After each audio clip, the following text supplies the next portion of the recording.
What is up, everyone? I'm gonna do a very quick stream. Um, However long it takes me to get through this video, that's how long the stream's gonna be. But I just need to keep up with my consistency, to be honest. And um, yeah, it's gonna be a Eckhart Tolle video. I hope I'm saying that right. I feel like I've said it 1,000 times, and if I'm wrong, it's gonna be embarrassing. But yeah, um, I think he has a very interesting. I guess you call it philosophy, I guess you call it way of life. But his basic idea of things is the more you focus on the now, the less everything else matters. And if you do what you can do right now, then everything else will fall into place. But the moment you start to worry about things, the moment you start to stress about things, the moment you start to fixate on things that are outside of your control, is the moment your life begins to suck, the moment your life begins to be awful. And the more we can center ourselves in the moment, the more we can do what we can right now and not worry about what's outside of our control, the happier we'll be. Because the vast majority of our problems always solve themselves. And it's not worth it to get yourself up in arms about everything.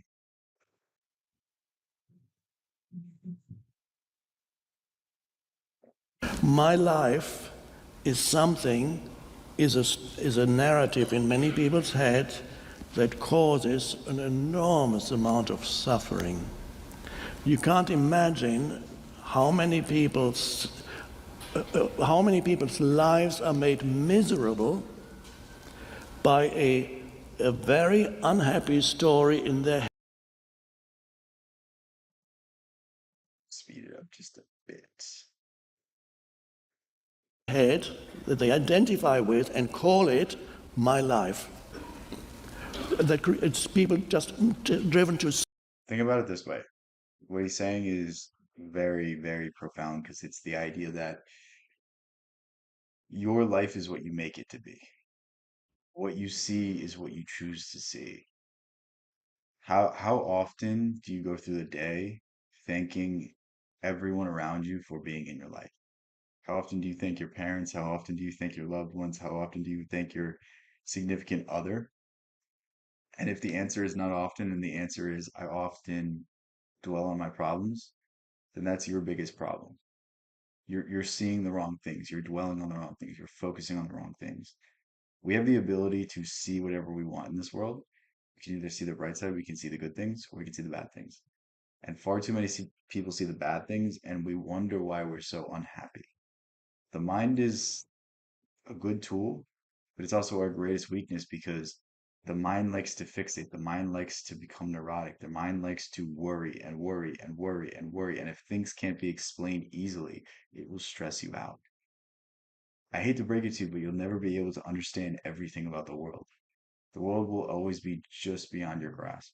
The moment you think you have it figured out, life's going to slap you in the face. And the idea that we could ever control everything, the idea that we could ever get everything within our grasp is the dumbest thing ever. And it's the reason why a lot of people suffer because why are you worried about something that you can't control? The more you worry about it, the more you're going to work yourself up. But if it's outside of your control, then there's nothing you can do. If there's nothing you can do, there's no point to make it worse. This is what Seneca said. We suffer more in our own minds than we do in reality. Suicide by an unhappy narrative that tells them how awful my life is. And they never realize they are trapped in a delusion of thought. If they were able to step out, and again the question arises, where is your life? Let me think. This is all my past, my dreadful past, my probably dreadful future. That's my life. All the things have gone wrong, all the things that I missed, all the things that people have done to me. It's it's weird to me that everyone that I talk to, or at least most people, there's probably a few people that don't understand this idea, but like no matter how good your life is, you can always complain. Elon Musk can complain, Bezos can complain. The richest, most successful people in the world have something to complain about, and it's weird that we think we'll ever get beyond these problems. It's weird that we think that we're the only ones going through things. And the truth is, you have so many things that everyone else would die for. There's probably something about you that I would love to have. Probably it's probably hair. But like everyone in this world has their own advantages, has their own unique gifts.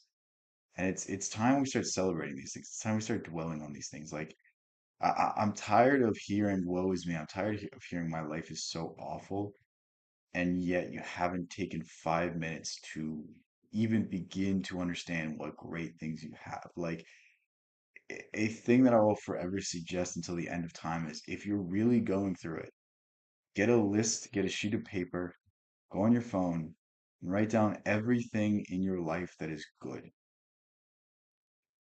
Even if it's only a handful of things, even if you only think about a few things, it's still going to make you smile. It's still going to make you understand that things aren't as serious as I'm making them out to be. And when you stop taking yourself so seriously, then you allow yourself to be happy. So when we take ourselves so seriously, it's when we need to be perfect that we fall short. And it's a very weird concept that we could ever be perfect because we're human beings. We all heard that saying, nobody's perfect, yet we get all angry when we aren't. It's very counterintuitive. All the things that the universe has done to me, all that is all just been just awful. Nobody has suffered more than me. Nobody. And that's and people don't realize how much unhappiness is derived from what they're telling themselves in the head. Now these people need to come out of that if they want to be free. Again, you could tell yourself the exact opposite. For all the times that you can think of that are bad, there's just as many good. And if there aren't any good, then guess what? Everything ebbs and flows. You only know bad because you know good. So guess what? Every sorrow deepens your joy. Lavish every single moment of your pain because that means a great moment is about to come. Free. Do you want to suffer more? No. Okay, are you ready to step out of the narrative in your mind that says my life and realize that you don't have a life? That the whole thing that you call my life is certain thoughts that float around in your head and you identify with them? You don't have a life. You are life. And to realize that you are life, which is a temporary expression of the one life, the one consciousness that pervades the entire universe. You are a temporary expression of that one life. You don't have a life. And if you don't, You're part of something much more grand. That's what he's saying. Like everything that comprises you was once something else. It'll soon be something else. It's your turn to be here. It's your turn to experience this. Like we are so insignificant in the grand scheme of things that like there's no point not to live the life you want. There's no point not to do the things that you want. It's a very weird concept that like we think that there's some eternal place, there's some eternal legacy that we can leave that is going to have us remembered for generations. But the truth is like even the most successful people you can think of, Julius Caesar, Alexander the Great, Genghis Khan, these people will all be forgotten one day. The only thing that remains is your spirit. The only thing that remains is the joy and the love that you experienced. have a life, you can't lose your life. People say, he lost his life. She lost her life. How does that work? There's he and there's his life. Who is he and who is the life that he lost? There's a duality there that doesn't exist. You can't lose your life because you are life. So the duality he's talking about is, oh my God, I can't believe I did this. Who is I?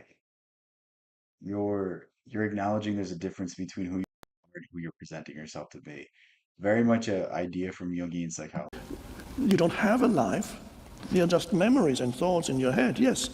But the life that you are can only be realized in the present moment. And in the present moment, the first realization comes to you when you realize that there can be gaps between thoughts. When you realize that apart from thinking, So what he's talking about is a very important idea. The only moment you can be happy is when you stop thinking about things. Because you've been told to think about things your entire life. And let's face it, your mind has been focused on the bad. Your mind has been focused on everything that you need to fix, every problem. Think of the school system, it's problem oriented. It drills you to want to solve things. It drills you to want to do things. It makes you want to solve this math problem. It makes you want to explain this. And through training this faculty up in this manner, it's made it so that when your mind is working, when you're thinking about problems, you're thinking about things, you're thinking about things that need to change. And the truth is, you can always change something. No matter how perfect your life is, no matter how much money you have, fame you have, whatever it is that you can measure materially, you're still going to have issues. You're still going to have problems. The only way to live a good life and live a happy life is to calm down this thought, is to get yourself to a place where it doesn't matter. The things and the circumstances in your life do not matter as much as what you're telling yourself, as much as what you're thinking, as much as your ability to be in the present moment and live the life that you really want to live. Because we can, for the rest of the night, list things that I'm going through that I need to fix, that I need to do this. You could do the exact same thing. But the only time where I'm going to have perspective, the only time where I'm going to have any sort of appreciation for how far I've come is when I relax. It's when I'm sitting here and my thoughts are gone and I could just take it all in. I could experience the world as it really is, as it really appears to be, instead of through a jaded lens, instead of through a pessimistic lens. There is another dimension of consciousness in you that is not disconnected from thinking, but deeper than thinking. We could say higher too, higher than thinking. And what is that? That is awareness. Intuition, awareness, creativity, these are all things that come from this state. It's all things from that come from the present moment. Think of when you were playing basketball or soccer or football or whatever sport you played. Think of the time where you had a game and it felt like something was working through you. It felt like you were merely observing. It didn't feel like you were acting. Everything was effortless. Every shot you took went in. Every time you touched the ball, it was a great play. That's the idea he's talking about. He's talking about awareness. He's talking about pure presence and pure ability to focus on one thing solely. When was the last time we did anything and focused on that alone? Most of the time we have headphones in. Most of the time we're trying to multitask. We're trying to do this. We're trying to do that. We're doing something. We're working on something, but we're really thinking about, oh, why won't you text me back? Why won't this happen? Why won't this like when was the last time you gave undevoted attention to anything? And the truth is it's so few and far in between in this modern day and age, and yet we wonder why there's so much unhappiness. We wonder why there's so much chaos and so much neurosis and so much disorder. It's because we're living lives and we're not even present. We're living lives and we're half here. If you lived your life and you were in every moment, then you would have nothing to complain about. But so few people do that. And it's really a matter of calming down the excess noise, calming down everything in your mind and slowing it down. Or presence. And you realize this dimension of consciousness in you right now when you become conscious. I'm slowing down, as you might have noticed. When you become conscious that there are not only words here being spoken, but there are also gaps between the words. And you become aware that there are these gaps between words or between. If you don't meditate, I think this is something that you should try to do at least once a day because most of the stuff so far it might really not make sense, but it's something that once you start to experience, it becomes so real. And the truth about performance, the truth about creativity, the truth about great work only comes from when your mind is rested, is when your mind is blank slate, when you're not worrying about anything and everything. True performance comes when you're calmed down, when you're in a meditative trance-like state. And this is basically what he's saying. Live your life in this way, and nothing else matters. between one sentence and another. And when you become conscious of that gap, which we could also call a moment of stillness, you might notice that every time you are conscious of the So I'm going to teach you guys very quickly how to meditate because I feel like the rest of this video is going to be surrounded upon this idea. So when you meditate, I like to sit in the shower and meditate because the water running has like just a natural calming effect. I also meditate before I go to bed. I really should meditate in the morning because the morning is probably the most stressful time because we wake up and we go from a state like a trance like meditative sleep state to bombarded with a million things, especially if you have to turn off your phone, especially if you check your phone in the morning. So it's really something I should be conscious about doing. I probably, you know what, I'm gonna wake up and do that tomorrow and update you guys. But basically, get yourself in a spot where you can be comfortable. Get yourself in a spot where you won't be disturbed. Turn off every sort of external stimulus and just focus on your breath. There's mantras, but mantras are not probably not more advanced, but I just don't personally do them. But sit down, lay down, whatever it is you have to do, and just close your eyes and focus on your breath. If you have a thought, it's fine to have thoughts. They're going to eventually slow down, but don't linger on it. Don't let that thought lead into another one. Just let it pass through. Give up control. Give up the idea that you have to control absolutely everything. Allow your relaxation to slip in. With every breath, it gets easier, easier, and easier, and easier. And your mind soon will be so calm that you don't even realize it. The moment you open your eyes, it feels like you just slept for 10 hours. That's really the power of meditation. And I'm telling you, if you've never tried it, you really need to. What's up, X before YZ? How's everything, man? this little gap when there's no word. In that moment, you are aware, I but look you're like not Buddha in the thumbnail. thinking. Call me fat. It's crazy. And you haven't disappeared. In that space of awareness, the essence of who you are is there fully. And yet, So think of meditation, think of mindfulness, think of awareness as the ability to get beyond your own limits.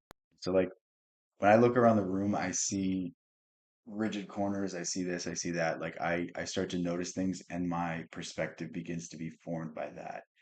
It's the same thing with who we think we are. Who we think we are is determined by every single memory you have, every single thing people have told you. But you can break yourself out of this momentarily when you meditate. it's almost it's like nothing. And yet it's not nothing. Undoubtedly, there is a presence that is deeper than thought, out of which thought arises. And to sense in yourself this presence that Tesla and Einstein attributed all their discoveries and inventions to intuition. And this is what he's talking about right here. It's the idea from meditation, the ideas that come from awareness or presence that are pure intuition, that are pure knowing beyond knowing. that has no characteristics as such. It's pure conscious presence. To sense that is to get in touch with the essence of who you are. And that essence, if we had to attach a word to it to describe it, we would probably call it consciousness. You are that consciousness. Think of, I'm sure we've all had these moments. Colors feel brighter, your emotions feel stronger, flavors are tastier. Like everything is heightened because of the state that you're in. And usually it comes from when you're sitting around a fire with your friends and you're not thinking about anything, or it's Thanksgiving and you're just saying grace and your family's all there and everyone's having a good time. Like it's usually in these moments where everything, for whatever reason, feels better. For whatever reason, the experience is deeper. And this is what he's talking about. Out of which thoughts come. In the same way, I sense or experience thoughts as movements on the surface, like waves and ripples on the surface of a vast ocean. Thinking. Now, if you only live on the surface, then all that you have is waves and ripples, which are thoughts. It's just only this dimension for you. So what he's saying is when you have these thoughts that are like waves, it makes the water murky. You can't see the depth of it. You can't see the bigger picture. You can't see what's at the bottom. But when you calm everything down, then you see everything and you have a new perspective. The truth is, if you don't like who you are, all you have to do is become someone else. All you have to do is have a new pattern of thoughts, have a new assumption of self, in some way change how you see yourself. And meditation is simply the best way because it allows you to get beyond everything without having to really do anything. It allows you to calm yourself down and see things in a new light. It allows you to gain a new perspective through simply focusing on the moment, focusing on your breath, and becoming who you want to be. A great way to couple meditation with a very important practice is the moment after meditation, the moment after you've calmed yourself down and you feel like you've slept for an entire day and you're completely refreshed, is to start thinking about who you want to be. And not just think about it, but feel it. Feel the kind of person that you want to be. Feel the emotions that you would feel if you already had everything. Because what you're not looking for the material things that that person has, but what you're looking for is being that person. The material things will come or go, who cares? But if you want to change who you are, then start being the ideal. Start being the person that you see in your dreams, the person that has everything that you want. Experience how they feel and start making that experience so real that you become that person. And the moment that you're that person, you no longer want those things. That's really the secret to changing who you want to be. You can do this through years and years of changing your habits, through years and years of changing everything around you, or you could do it instantaneously through this practice I just told you. And you can't stop thinking. And you look for some kind of answer to who you are on that level only. Maybe if I join with this ripple, I'll feel better. Or I need to accumulate power over all these other ripples, then I'll be someone. Or I need to own more ripples than others. But always never being able to go beyond that. So, So he said something very, very interesting here. Never being able to go beyond that. And he was saying, I want power, I want money, but it means nothing. And the reason it means nothing is because anytime you seek something externally, you're missing the bigger picture. You're missing that this need for power, this need for money, this need for fame is really misplaced desire. Because what you really want is to know why you're here. What you really want is to know exactly who you are. Anything you seek externally is just you compensating for what you don't have, for what you don't have on the inside. Because you believe that when you have this car, when you have this house, and everyone in the world will respect you, and then maybe you'll like yourself. And that's really the sad reality of materialism. It's one big game where we chase and we chase and we chase and we give up everything for the material. We weaken ourselves spiritually. We give all our energy, time, and effort to things of this world. And we miss the bigger picture that the only thing that's going to make you happy is you. You. You are the only thing that can make you happy. You are the only person that can get yourself to be happy. You're the only person that can focus on the right things. The only person that can make the right decisions. The only person that can find out who you really are, who you really want to be, and become that person. And it's not about the material. Because the truth is, if you cannot be happy right now, then you'll never be able to be happy. If you can't be happy with nothing, it's going to be 10 times harder to be happy with everything.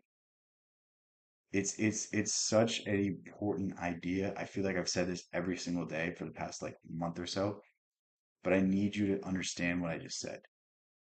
If you cannot be happy now, when you have all the things in the world, you have all of these things that you've always dreamed of, you will still not be happy because now that you have these things, you'll still be lacking. You'll still be looking for the true answer for what you really always wanted. And now you have a better job. Now you have a better house. Now you have a better car. Guess what? That comes with more and more and more and more problems. The bigger your house, the more the taxes, the more the upkeep.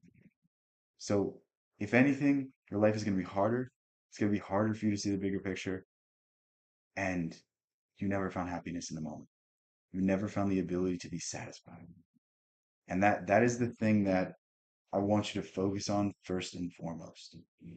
Falling in love with the journey, falling in love with becoming who you are, falling in love with the feeling that you already have it and embodying the person that you feel like you deserve to be and disregard everything else. Okay? If you want to be a famous athlete, don't think about the end. Don't think about the money. Don't think about anything. Think about you being able to do it. Think about yourself being worthy. Feel the experience, but don't worry about the results. Stop caring about the results. Care about the now. Care about the person that you are. Okay? Everyone deserves to be happy, but only happiness can come from presence, awareness, and understanding that you already have everything you need. The cessation of thinking, which is not falling below thinking, which is not a regressive step to where the animals still dwell, because the animal has not yet arrived at conceptual thinking. Consciousness, yes, but not conceptualization, not thought. The animal, are we regressing when I present to you the possibility of discovering within yourself the possibility of stepping out of thought? But I'm not saying this is a regressive step towards the animal or the vegetable. Thought is like our lowest level of intelligence. Thought, the only thing that comes from thought is pattern recognition, and true great discoveries from history have always been through intuition. Every single invention that Tesla had was intuition. Tesla saw an idea in his mind, he saw a blueprint in his mind, and he copied it onto paper, and boom, it was there. Einstein literally figured out either special or general relativity through playing with bubbles in a bubble bath. It's so far beyond what we can describe, and yet we want to give credit to the mind, yet we want to give credit to the observable. But the truth is, the indescribable, the creative faculties in our mind are the greatest catalysts for human advancement, and we merely need to listen to these voices, listen to these intuitive thoughts, and we have the answers we need. Vegetable realm. The dog is more peaceful and joyous than most humans, except neurotic dogs that have lived for too long with humans. The dog Interestingly enough, like animals behave extremely weirdly in zoos. Like a lot of the behaviors animals they don't do in the wild. And it's weird that we almost transfer our illnesses, our neuroses to these animals through the captivity, through spending time with us. It's very weird. Is more joyous, non-judgmental, and alive than most of the people who own these dogs because the dog does not have a burden of a conceptual self.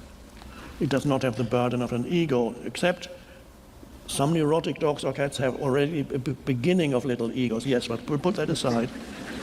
Let's talk about your wildness. So the dog looks at you and does not judge you because it doesn't have concepts, but is conscious. But are we going there to? I mean, it's wonderful. Why do people love dogs and cats? Why do they go, ah?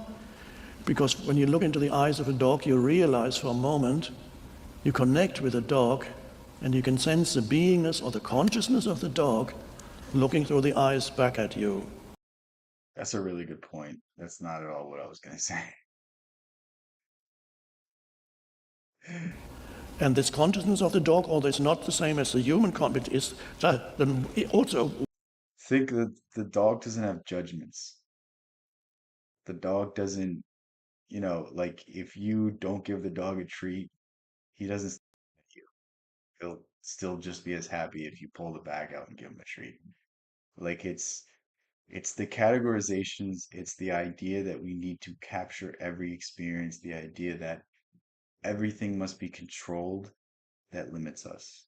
It's the idea that everything, if we can't put it into a box, there's something wrong. And the truth is, like, the true nature of the world is indescribable. And when we get beyond our own ego, when we get beyond our own sense of the world, our own bias and lens that we see the world through, then that's the true answer. You feeling like you're supposed to be someone else, you forget to make the most of who you are. What movie is that from? I feel like I've heard that, but I can't remember right now. One aspect of the universal consciousness temporarily taking on the form of dog, this consciousness looks at you, and for a moment you feel free to not think, and you might not even know that. When you look into the eyes of the dog for 3 or 4 seconds, you're not thinking when you feel joy arising. 3 or 4 seconds. And it makes you feel good. The cessation of thought makes you feel good because then you can. So that was a pretty good video. Should watch another one. I don't know how much longer I can stream for, but it's like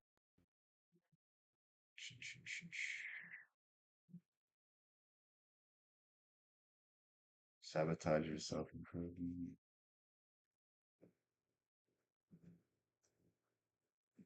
All right, let's watch this one. When was the last time you Fast saw and somebody Furious. just I've never seen that movie. Is it a good movie? I'll watch it at some point. I'm about to have a lot of free time for the next few sit months. there and look around? Because you have to get out your phone, it clutters your mind even more. So when I ask, who are you? If I ask that question, don't go, let's do this for a moment, don't go into the past. Can you feel or sense who you are without reference to the past? Can you feel or sense who you are without reference to the past? I want to talk about a very important quote here. This is from Heraclitus, and the idea is you can never step in the same river twice. And the concept is probably the most profound allegory I've stumbled upon, and it's that everything is changing. The moment you step in the river, the water that first touched your leg is already gone. It's already far downstream, and you're already experiencing something new. And that's the nature of reality. The nature of reality is everything is changing, everything is moving, everything is becoming something new. The moment you resist the change, the moment you try to control things, the moment you try to linger on a feeling, linger on something, as if you can hold it forever, the quicker it slips through your grasp, the quicker everything begins to unfold. And it's your inability to accept this idea that holds you stuck in place. And what I'm really talking about is your past does not define you. Maybe you have to deal with the consequences of the past. That doesn't mean you're the same person. And the moment you can start to break this paradigm, the moment you can start to understand that like whatever's happened in the past doesn't mean it's going to continue to happen. I can choose who I want to be right now. I can direct myself in the right path right now. Then everything is open to you. Then you live in the world of infinite possibilities.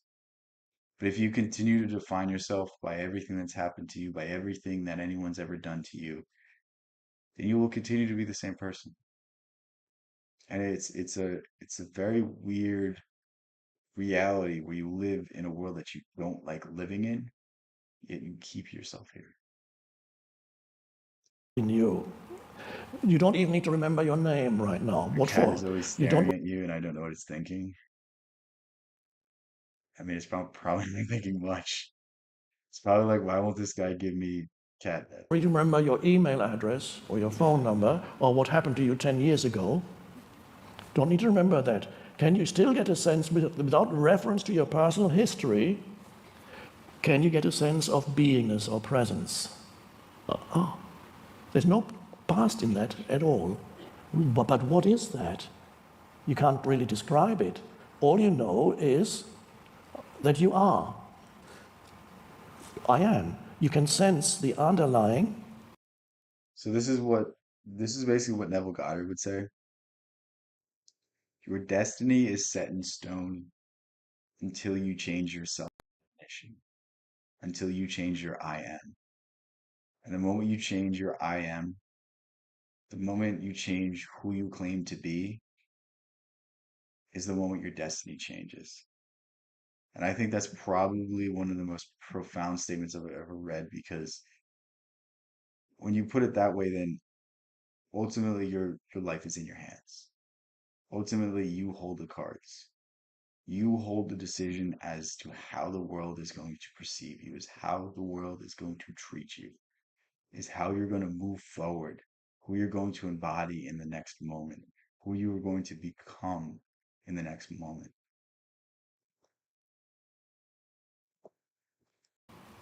Beingness or presence of you. But to really sense it, what needs to happen is that for a moment, the stream of thinking needs to subside. And it may be happening for many who at this very moment. The stream of thinking that is normal for most people, that never stops except when they fall asleep. So, what he's about to say is when you break your stream of thought, then you can find out what it really means to be you. But until that moment, we'll always be misled.